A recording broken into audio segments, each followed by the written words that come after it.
दोस्तों, आज मैं जो कहानी आपको सुनाने वाला हूँ वो कहानी मेरे दोस्त शिवम की है।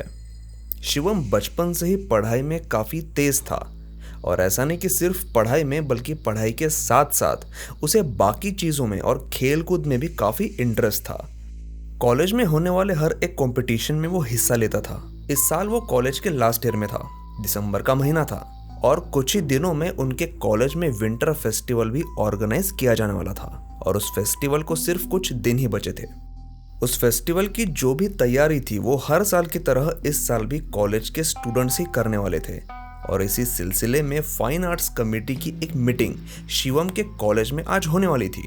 इस मीटिंग में कमेटी मेंबर्स और साथ ही कुछ टीचर्स भी मौजूद थे।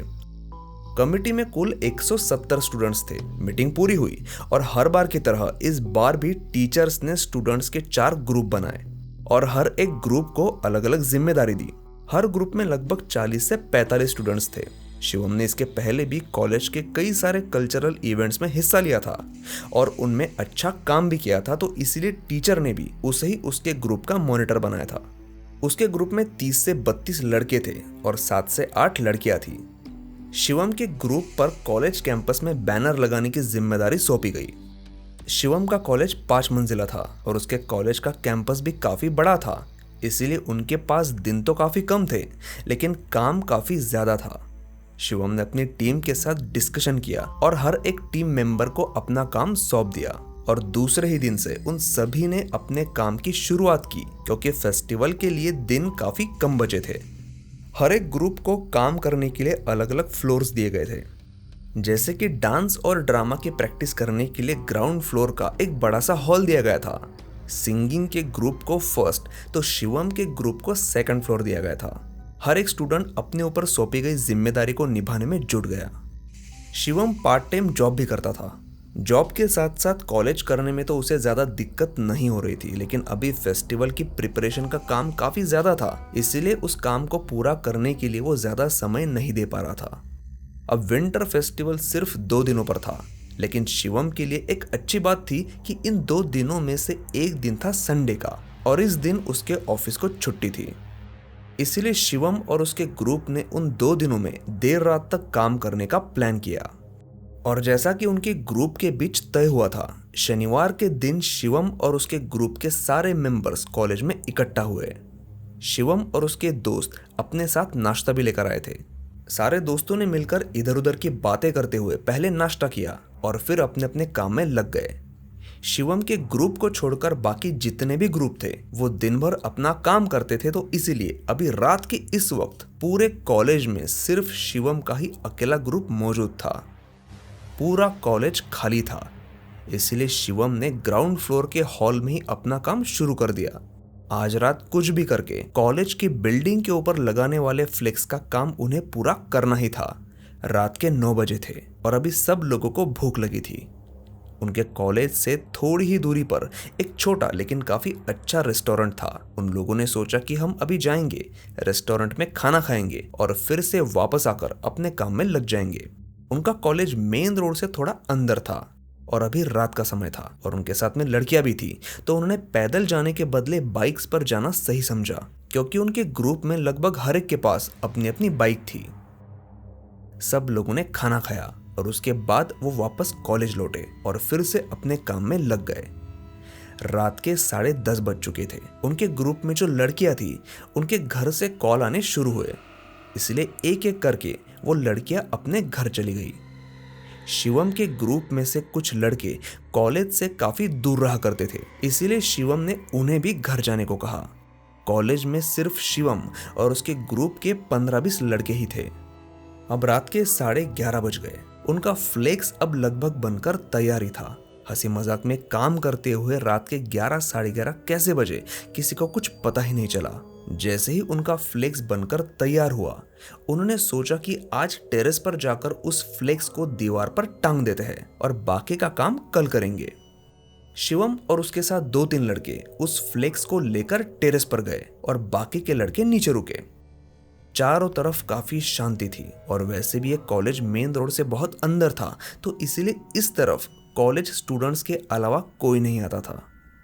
शिवम और उसके दोस्तों ने उस फ्लेक्स को दीवार पर लगाया और वो सब नीचे आ गए।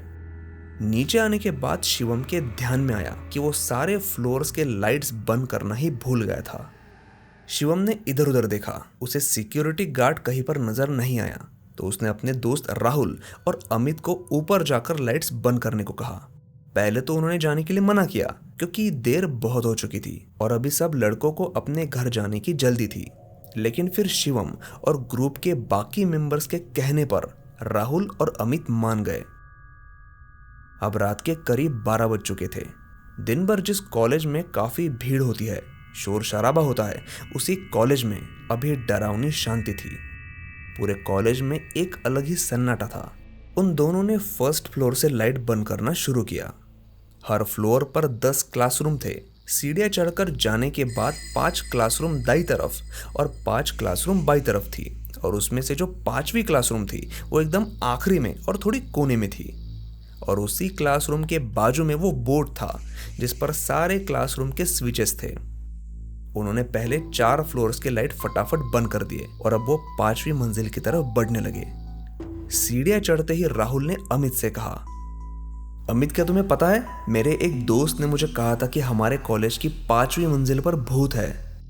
राहुल की इस बात पर अमित ने थोड़ा हंसकर ही पूछा, भूत किसका? क्या तूने खुद अपनी आंखों से कभी देखा है? इस पर राहुल ने ना कहते हुए सिर हिलाया और कहा कि अगर ऐसा नहीं है तो हमारे कॉलेज का सिक्योरिटी गार्ड कभी भी शाम 6:30 बजे के बाद किसी को भी 5वीं मंजिल पर क्यों नहीं जाने देता। इस पर अमित ने कहा, क्योंकि 5वीं मंजिल पर बीएमएस की क्लास है और उनके क्लासरूम में एसी लगी है और बाकी की जरूरी चीजें भी होती है, तो इसीलिए सिक्योरिटी गार्ड कभी किसी को उनके क्लासरूम में नहीं जाने देता। लेकिन अमित के इस जवाब को सुनकर भी राहुल की बेचैनी कम नहीं हुई और उसके मन के अंदर जो सवाल थे वो उसके चेहरे पर साफ तौर से दिखाई दे रहे थे।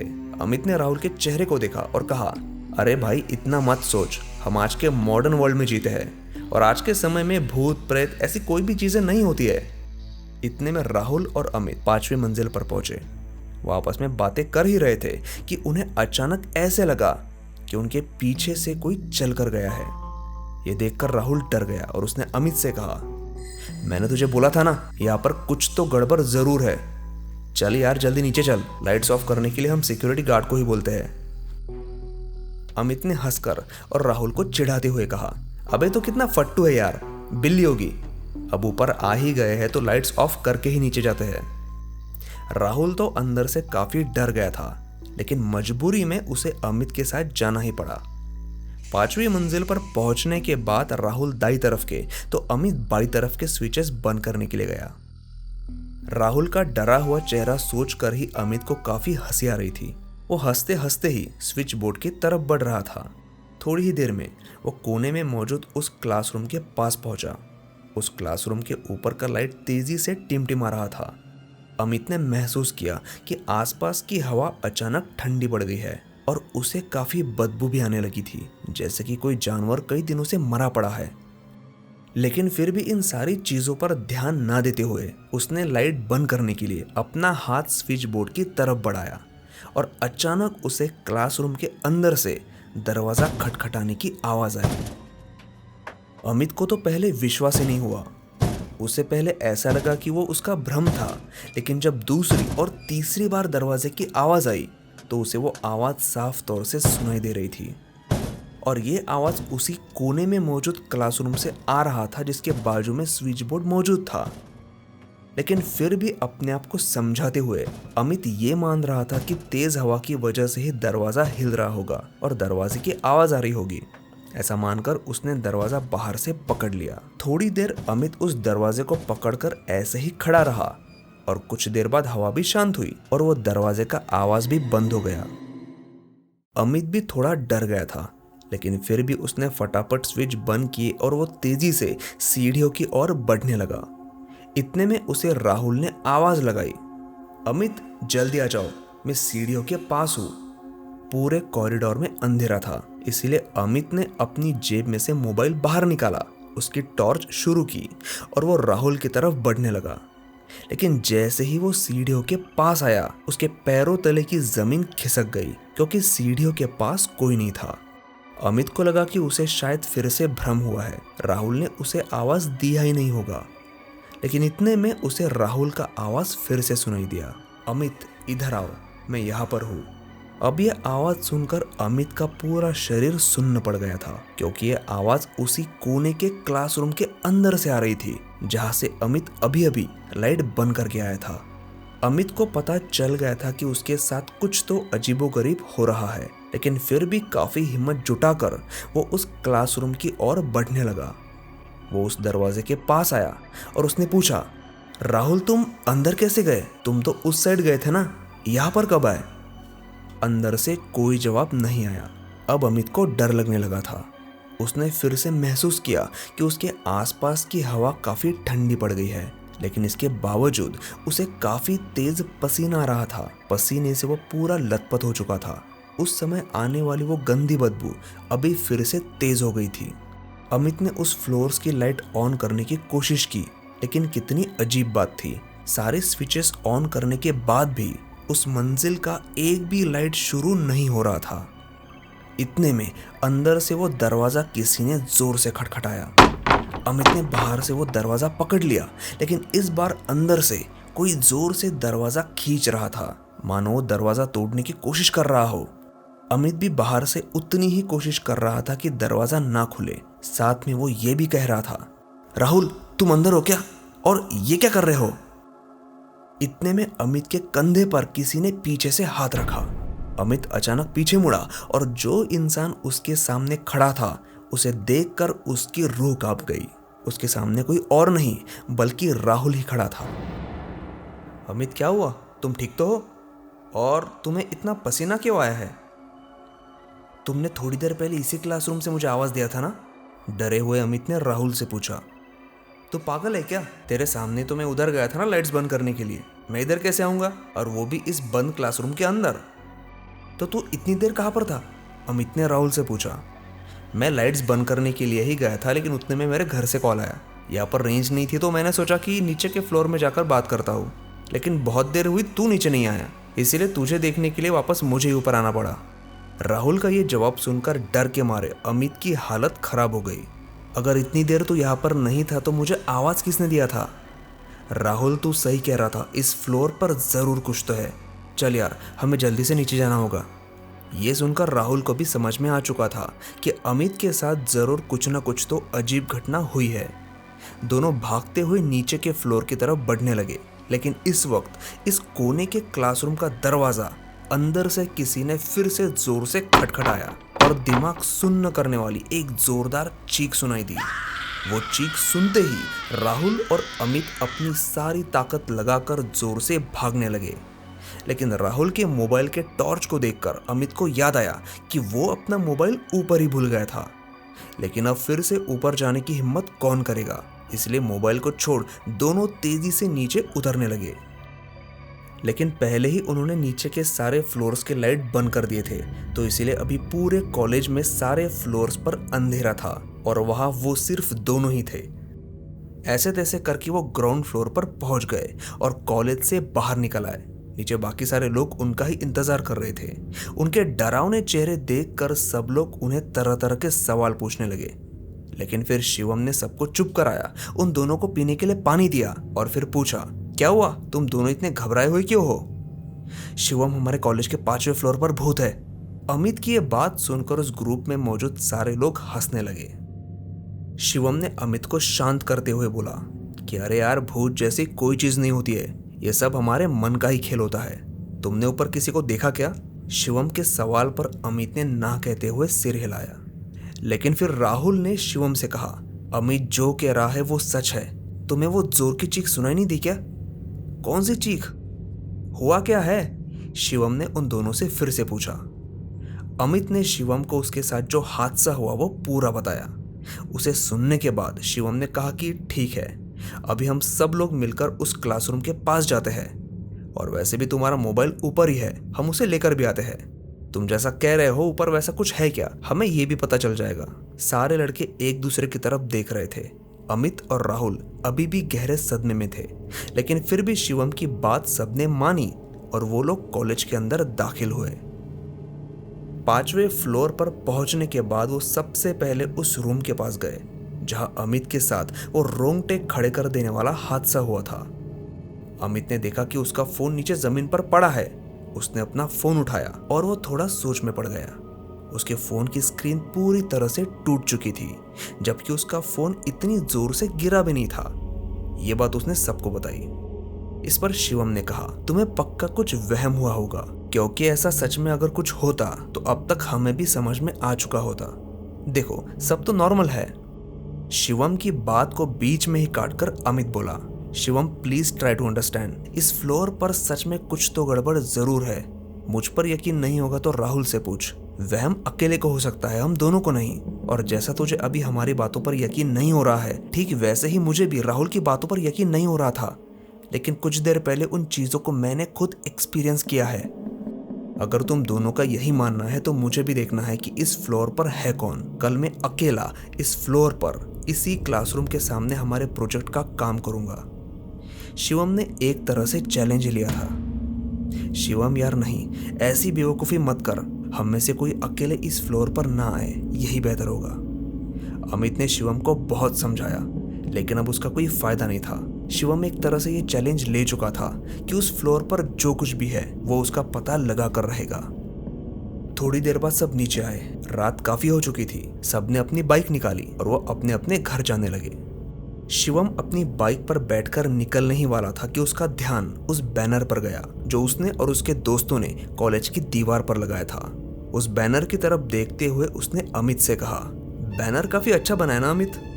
अमित ने भी उस बैनर की तरफ देखा और कहा, हाँ सच में, कुछ भी हो पर बैनर तो अच्छा बना है। और अचानक अमित की नजर उस बैनर से थोड़ी दूर गई और उसने जो कुछ भी देखा उसका दिमाग ही हिल गया। ओह शिट गाइस, उस बैनर की साइड में देखो, अमित ने जोर से चिल्लाकर कहा।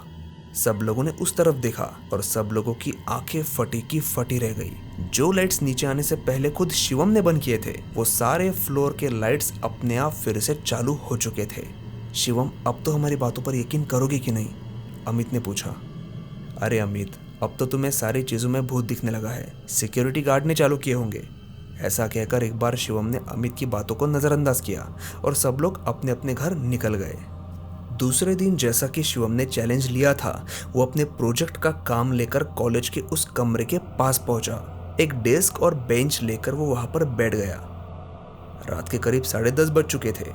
शिवम ने उस क्लासरूम के सामने मौजूद सिर्फ एक लाइट जलाया था। बाकी पूरे कॉलेज में हर एक फ्लोर पर अंधेरा था। शिवम ने अपने मोबाइल पर गाना लगाया और गाना सुनते सुनते वो अपना काम करने लगा। थोड़ी देर में उसने अपना एक ड्राइंग पूरा कर लिया। फिर उसने एक नया कागज लिया और दूसरी ड्राइंग की उसने शुरुआत की। लेकिन उसी वक्त उसके मोबाइल की बैटरी डाउन हो गई और उसका मोबाइल फिर जल्द ही डिस्चार्ज हो गया। अरे यार, इस फोन को भी अभी बंद पड़ना था क्या? ऐसा कहकर शिवम वहां से उठा और उसने अपना मोबाइल चार्जिंग पर लगा दिया। रात के 12 बज चुके थे। चारों तरफ अचानक से सन्नाटा छा गया। हवा ठंडी पड़ गई। कहीं से बदबू आने लगी जो काफी तेज थी। शिवम ने इन सारी बातों को नजरअंदाज करके अपना काम जारी रखा। अब रात काफी हो चुकी थी। काम करते हुए शिवम थोड़ा थक गया था, तो इसलिए उसने चार्जिंग को लगाया हुआ अपना फोन निकाला। थोड़ी देर फोन में टाइम पास किया और फिर से अपना काम शुरू किया। उसके ग्रुप के बाकी लड़के नीचे ग्राउंड फ्लोर पर अपना काम कर रहे थे। थोड़ी देर बाद ग्राउंड फ्लोर पर बैठे अमित ने शिवम को कॉल किया। हेलो शिवम, तुम्हारा काम हो गया क्या? और बाकी सब तो ठीक है ना? नहीं यार, अभी मुझे थोड़ा और टाइम लगेगा। और बात करूँ यहाँ की, तो मुझे अभी तक तो ऐसा कुछ अजीब महसूस नहीं हुआ है और शायद होगा भी नहीं। मैंने तुम्हें कहा था ना कि भूत वूत कुछ नहीं होता, ये सब तुम्हारा वहम है। ठीक है यार, होगा हमारा वहम, लेकिन तू एक काम कर, तू अभी नीचे आ जा और नीचे हमारे साथ बैठ। लेकिन शिवम कहाँ अमित की सुनने वाला था। उसने अमित से उल्टा ये कहा कि वो नीचे अपना काम पूरा करने के बाद ही आएगा। ऐसा कहकर उसने फोन रख दिया और अपना फोन उसने फिर से चार्जिंग को लगाया। शिवम जैसे ही अपनी जगह पर बैठा, उसने महसूस किया कि अचानक हवा तेज हो गई है और उस क्लासरूम के दरवाजे से धीरे धीरे आवाज आने लगी, मानो कोई अंदर से उसे नॉक कर रहा हो। ये देखकर शिवम को हंसी आई और उसने मन ही मन कहा, ओ तो ये है उनका भूत। ये अमित और राहुल भी ना कुछ भी कहानी बनाते हैं। थोड़ी देर के बाद जोर से बहने वाली हवा रुक गई और उस दरवाजे का होने वाला आवाज भी। ये देखकर शिवम के चेहरे पर फिर से हंसी आई और वो फिर से अपने काम में बिजी हो गया। लेकिन थोड़ी देर में शिवम को ऐसा लगा कि कोई उसके पास खड़ा है और वो जोर जोर से सांस ले रहा है। और ये आवाज सीढ़ियों की तरफ से आ रही थी जहां पूरी तरह से अंधेरा था। शिवम अपनी जगह से उठा। उसने लाइट का स्विच ऑन किया, लेकिन जैसे ही उसने लाइट शुरू की वो आवाज अपने आप रुक गया। उसने ज्यादा इसके बारे में सोचा नहीं और वो फिर से अपनी जगह पर बैठ गया। अब रात के 12:30 बज चुके थे और शिवम का ड्राइंग भी लगभग कंप्लीट हो ही चुका था कि अचानक उसके सिर पर जो लाइट था वो टिमटिमाने लगा और थोड़ी देर में वो अपने आप बंद हो गया। शिवम अपनी जगह से उठा और उसने स्विच बोर्ड के सारे बटन शुरू किए, लेकिन कमाल की बात है, एक भी लाइट शुरू नहीं हुआ। अब उस फ्लोर पर चारों तरफ घना अंधेरा था और शिवम को अचानक किसी के चलने की आवाज सुनाई दी, मानो कोई उसकी तरफ आ रहा हो। कौन है? शिवम ने पूछा, लेकिन सामने से कोई जवाब नहीं आया। Amit, Rahul, are you there? क्या मुझे भी तुम अपने आप की तरह डरपोक समझते हो क्या? शिवम ने चार्जिंग को लगाया हुआ अपना फोन निकाला, उसकी टॉर्च शुरू की और सामने देखने लगा, लेकिन सामने कोई नहीं था। अब वही कदमों की आवाज सीढ़ियों की तरफ से आने लगी थी। शिवम तुरंत सीढ़ियों की तरफ भागा, लेकिन वहां भी उसे कुछ दिखाई नहीं दिया। ये हो क्या रहा है? आवाज तो आ रही है लेकिन कोई दिखाई क्यों नहीं दे रहा? शिवम ने अपने आप से कहा। अब माहौल काफी डरावना होने लगा था और उतने में शिवम को किसी के रोने की आवाज सुनाई दी। शिवम ने थोड़ा ध्यान दिया तो उसे समझ में आया कि वो आवाज उस क्लासरूम के अंदर से आ रही थी। अब शिवम धीरे धीरे उस क्लासरूम की तरफ बढ़ने लगा। जैसे जैसे वो क्लासरूम के नजदीक जा रहा था, वो रोने की आवाज उसे और भी क्लियरली सुनाई दे रही थी। वो रोने की आवाज एक लड़के की थी और उस रोने में एक अलग ही दर्द था। कौन है अंदर? शिवम ने दरवाजा ठोक कर पूछा। वो रोने की आवाज अभी भी आ रही थी। शिवम को समझ में नहीं आ रहा था कि वो क्या करे, और तभी उसकी नजर दरवाजे के ऊपर गई। उस दरवाजे के ऊपर एक कांच की छोटी खिड़की थी। शिवम ने थोड़ी देर सोचा और उसने अपना डेस्क खींचा और उसके ऊपर चढ़कर वो मोबाइल के टॉर्च की रोशनी से उस खिड़की से अंदर देखने लगा। लेकिन मोबाइल की टॉर्च इतनी पावरफुल नहीं थी, इसीलिए उसे साफ तौर से कुछ दिखाई नहीं दे रहा था। थोड़ी देर कोशिश करने के बाद उसको अचानक याद आया कि उसने अपने साथ एक बड़ी टॉर्च भी लाई थी।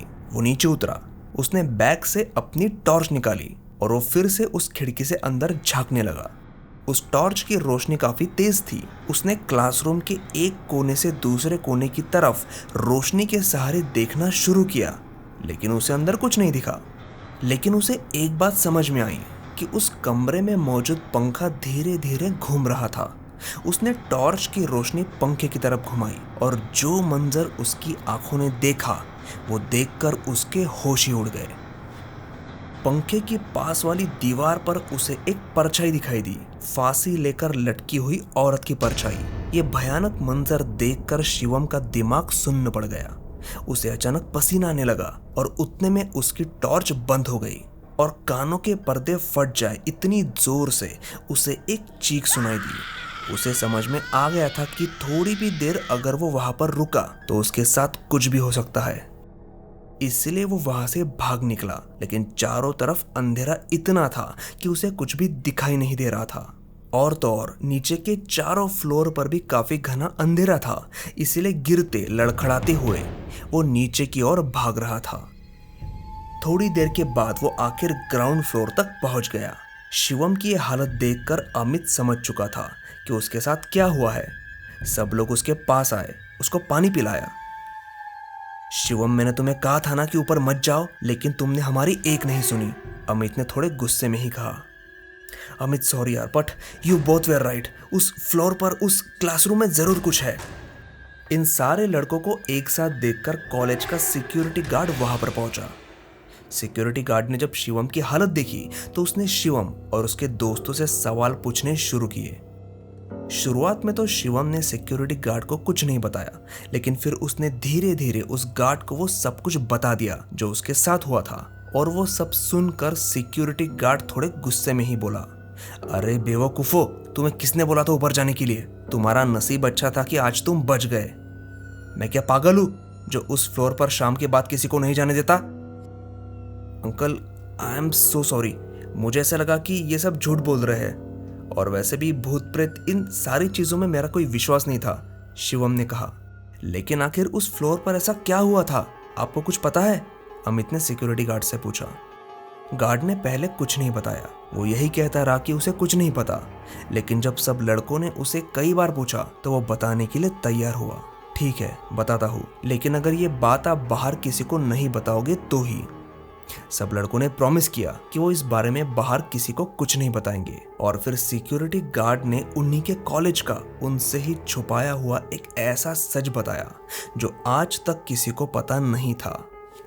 5 साल पहले की बात है। हार्दिक नाम का एक लड़का BMS की पढ़ाई कर रहा था। उसके पास पैसों की कोई कमी नहीं थी, लेकिन वो सारे पैसे शराब, सिगरेट और बाकी की बुरी आदतों पर उड़ाता था। उसके पिताजी काफी अमीर आदमी थे और उन्हीं के पैसों पर वो रौब जमाता था और अय्याशी करता था। उसी के क्लास में प्रिया नाम की एक लड़की थी। प्रिया दिखने में काफी खूबसूरत थी और सबके साथ उसका व्यवहार भी अच्छा था। प्रिया एक मिडिल क्लास बैकग्राउंड से थी। मेहनत करके, काफी पढ़ाई करके पैसे कमाकर उसे अपने घर की हालत सुधारनी थी। लेकिन शायद किस्मत को ये मंजूर नहीं था। हार्दिक और प्रिया एक ही क्लास में थे। वो एक दूसरे को जानते थे।